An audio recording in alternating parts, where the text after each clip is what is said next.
This is a hefty boy. And it's still supposed to be lighter than Milwaukee. This thing is like, oh, okay. Good morning, evening, or afternoon, whichever one's going on for you at this current point in time. You see the yellow flag? That is right. We are talking about Dewalt. But before we go over to the bench and get this started, I just wanted to say that I have a little bit of a beef with Dewalt. That should not sway me from an unbiased opinion if the tools are good or bad. And because of YouTube Shorts and TikTok, we have an issue with your attention span. So let's get right into it before you go anywhere. Stay right there. We'll try to keep that YouTube retention rate up, even though I'm not monetized, so it really doesn't matter. But stay right there. And if you like it, subscribe. Let's do it. Really quick, we're going to bang some tech specs out of the way. So let's start with weight. Without a battery, we are looking at 6 pounds, 8.6 ounces. We have a height of about 13 inches. Including the hook, the head has a width of 5 inches. Now really quick, whoever it was that designed the containers for these expansion heads needs a raise. These are adorable. They're nice. You can thread them back in. They come with little plastic inserts to keep the PEX expander centered. So I think that's a nice little touch. But this is the 1-inch head and this is the 3/4 inch head. Unfortunately, I was unable to get my hands on the 1/2 inch. I did order it. They're back ordered for a couple of weeks into July. So I'm not waiting for that to show you this video because if it can do the bigger stuff, it can do the smaller stuff. So this video is going to be 3/4 inch and 1-inch expansion. And got the tubing right over here. So we're going to get to that really quick. But I just wanted to show the difference between the newer design heads and the older ones. So with 3/4 inch and 1/2 inch, they're going to be using these notch styles. These notch styled expander heads that as they turn, the expansion will dig into these notches and that'll be part of the auto rotate feature per expansion. Yes? Now, compared to the new style of the 1-inch, where you can see there are longer trenches for the expander head to dig in, since there's more surface area. Now the question is not whether or not the tool can get the job done. This is rated for 3/8 to 1.5 inch PEX. The issue is whether or not a smaller battery can still get the same amount of performance than the big boy. If I can avoid it, I want to not strap a brick to the bottom of an already 7-pound tool. So we have our expander heads, we have our PEX, we have our PEX sleeves. I'm going to get some grease onto the cone. You don't want to run these dry. More friction on the head means wears faster. And let's trim up some of that PEX so we can fit it on the table. If you haven't seen me use these, the Milwaukee tubing cutters. So let's get going.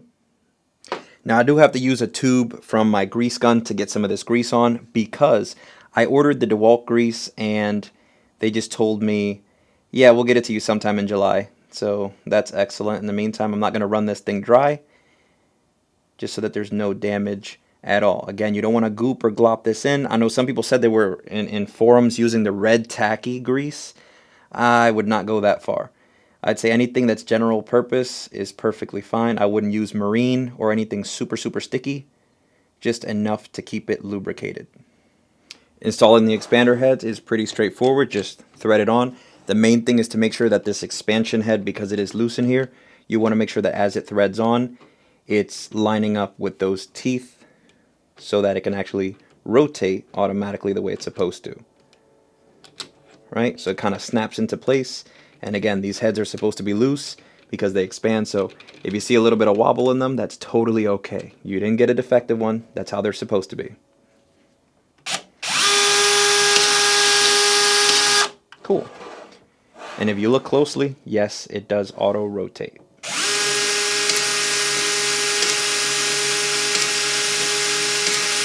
Awesome. I recently picked this Pro organizer for Dewalt. It is stackable, so it comes in a bundle. I got it with 2. I got my 3/4 inch PEX sleeve here and the 1-inch over here. Noticeable difference. But what I'm going to be doing is cutting 3 portions where I use standard battery, power stack, and flex volt with the 3/4 inch, and same thing with the 1-inch. I want to see whether there's a difference and whether or not size really does hinder this tool. I want to see where it struggles. I want to see if it overheats, if it smokes, if it quits, so that you are not wasting your money if the tool is bad. Fingers crossed. I don't want this thing to fail. If it's a good tool, it's a good tool. So let's do it.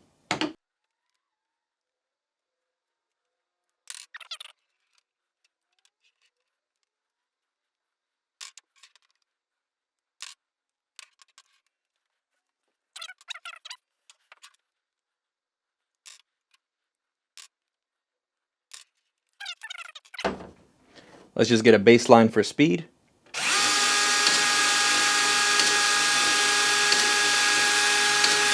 And that is pretty solid. Just in case you don't believe me, 4 amp hour battery, fully charged. And as per Dewalt, I wanted to be extra nerdy, so I downloaded the PDF version of their instruction manual. And if you look in here, zoom in action, you'll see that based off of the expander head, which in the case of the 1-inch DCE410, but in this case we're looking at the 3/4 inch, its recommended number of expansions is 10. So I want to see 10 expansions with this using the 3/4 inch is what is recommended by Dewalt for a successful connection. So it's not necessarily that is a spec, it is what's recommended. It's recommended that you don't go past that because you don't want to overexpand something, but at the same time, as long as you can get your fitting in, that's fine. But if they're recommending 6 to 7, or in this case, 10, we're going to go for 10. In 3, 2, 1, go.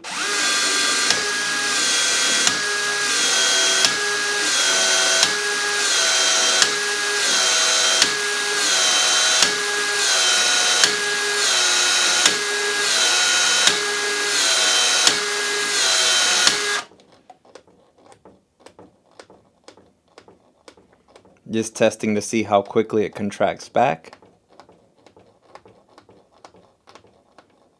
Yeah, you definitely got plenty of time before this thing starts cinching up on you.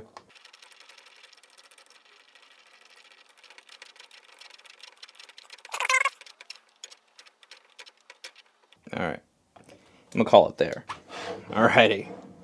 Okay, here we got 5 amp hour power stack, fully charged. Let's get a baseline of it.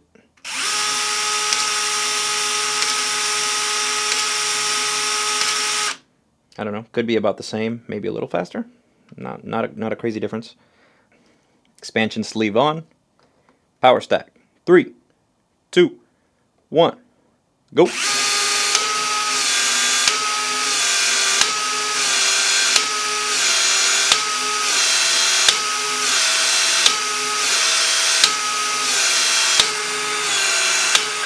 That's 10. We did give the regular battery 12, so I'm just going to go with 12. But for the sake of the future, of course, use what Dewalt recommends.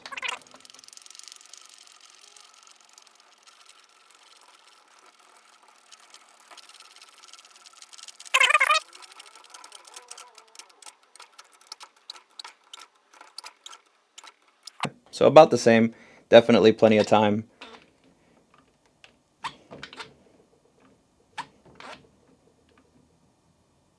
Okay, I'm going to call it there. Because at that point, you're probably going to break the barb on your PEX if it's plastic. Cool. Alright, last one for the 3/4 inch. We have flex volt, fully charged, 9 amp.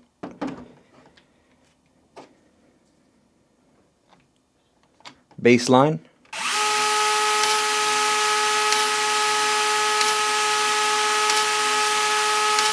So about the same in terms of speed. Nothing really boosting it there. As far as efficiency, that's what we're looking for.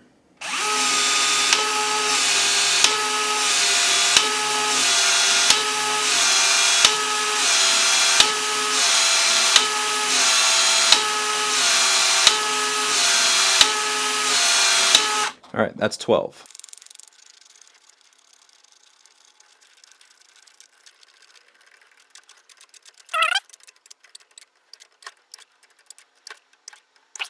I'm gonna call it about there. Okay, so that's the flex volt.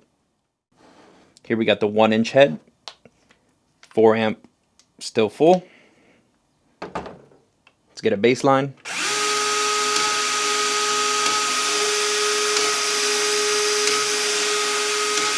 Awesome. 3, 2, 1, go.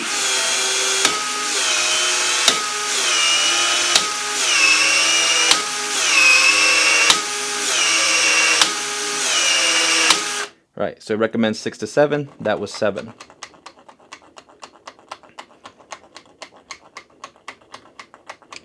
Quick side note, the tool is still cold to the touch.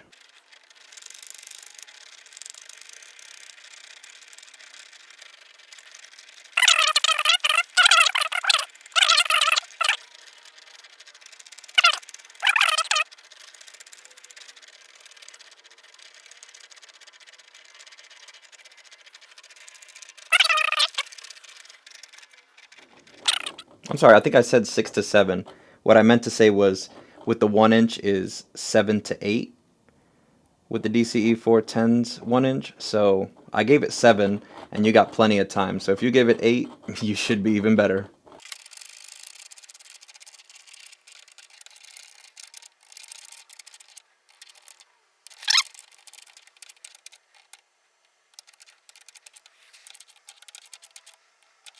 All right.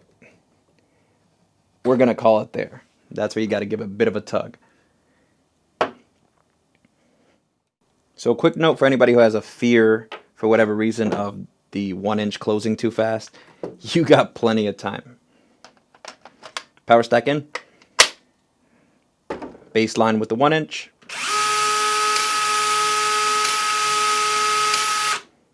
Cool. Second piece going in. 3, 2, 1. Go.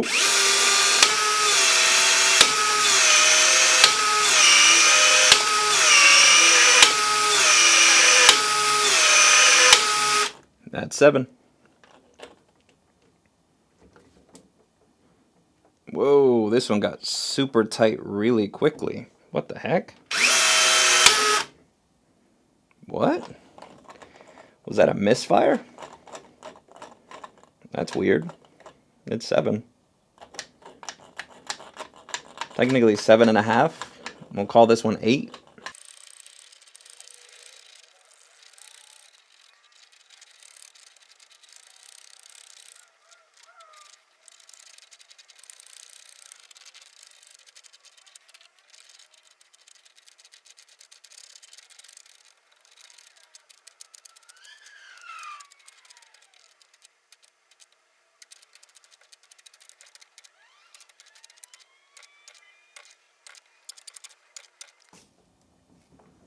Okay, so I can no longer see back there.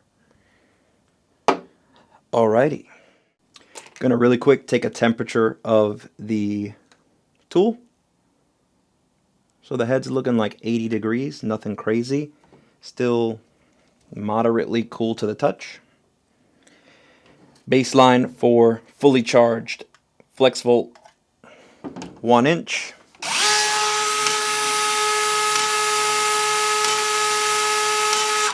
Alrighty.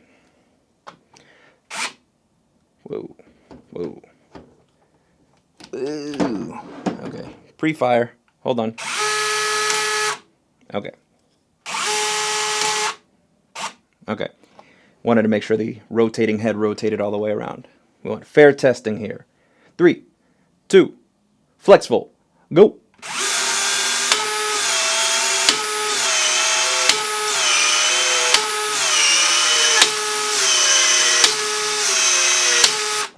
That's 7.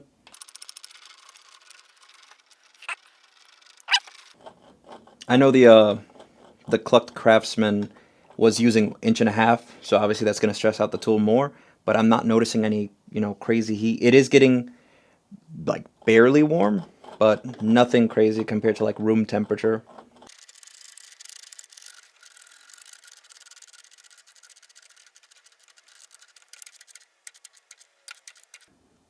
On a side note, it feels like the flex volt expansion is closing much faster than the others. Interesting.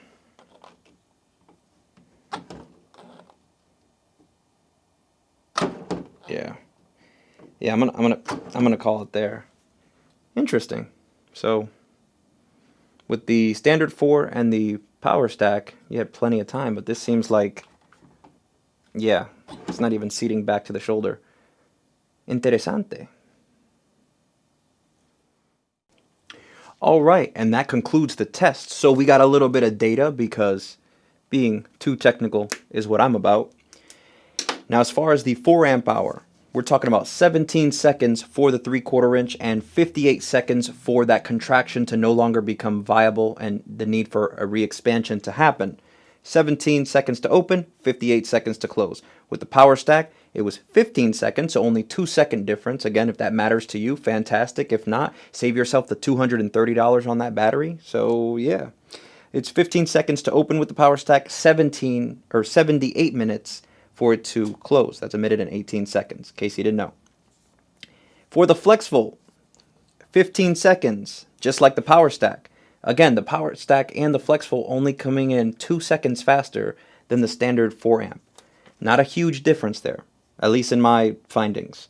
And 69 seconds, giggity, for the contraction to no longer become viable. So you have 69 seconds for that connection or that fitting to be put in before it needs to be opened again. Now at the bottom, again, chicken scratch. I'm a medical professional. We're all about bad handwriting and lots of information. Am I right?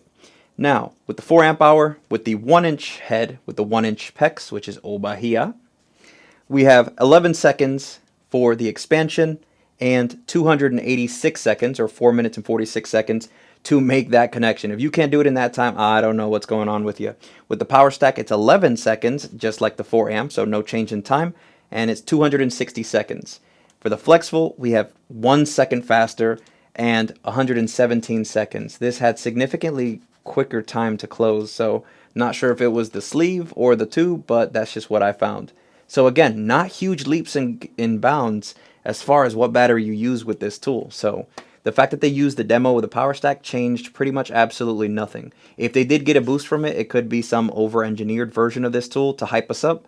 So I'm just giving you the raw numbers. That's all there is to it. Is this a good tool? Absolutely. It's, still pretty solid. It's big and heavy, but again, if you need multiple different sizes and you don't want to have multiple different tools, you can have this do 3/8 to 1.5 inch. Otherwise, go for the smaller version if you're only doing 3/8 to 1 inch pipes and save a little bit of money, maybe, perhaps. But that's not about saving money. This is about whether the tool is effective.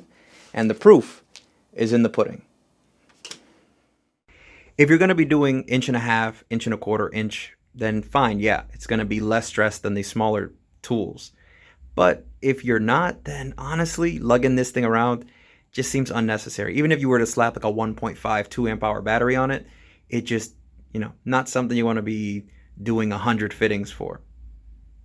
So I want to make it clear as far as the tool, if I had to give it any type of down points or cons, I'd say that lock button is in a really stupid spot. The whole point is that top grip is your first grip, hence why the curve of the button is there. But this bottom grip is supposed to be there, but look how you're holding it. You put the point where you're going to be resting your palm. Hold up, I got to put my mic down for this. I hope y'all can still hear me. If I'm grabbing it at the bottom point because I'm working above and I want to have more reach with the tool, look where my palm is. My palm is directly on the button. That means if I'm on this side, because I'm a left-handed person, if I'm on this side, there's going to be the chance that while I'm squeezing, look, I actuated the lock. So right now, while I'm above head, especially with a damn FlexVolt on it, heavy, I just locked myself mid-work. Like, all this space right here, y'all couldn't put the lock in the middle where nobody's going to grab it like this. People are going to grab it like this, or people are going to grab it like this. If you grab it like this, like you're putting your finger over the fan or over the exhaust, nobody's going to have their finger here. It's going to be up here where the whole point of this little part right here, the whole point of this little, back of the neck area is for the comfort against the inside of my fingers, in between my thumb and my index, right? That web. But this right here is comfortable. This down here, again, that's hence the little curve. You got your fingers right here, and you hit here. I'm going to lock this. You see I locked it?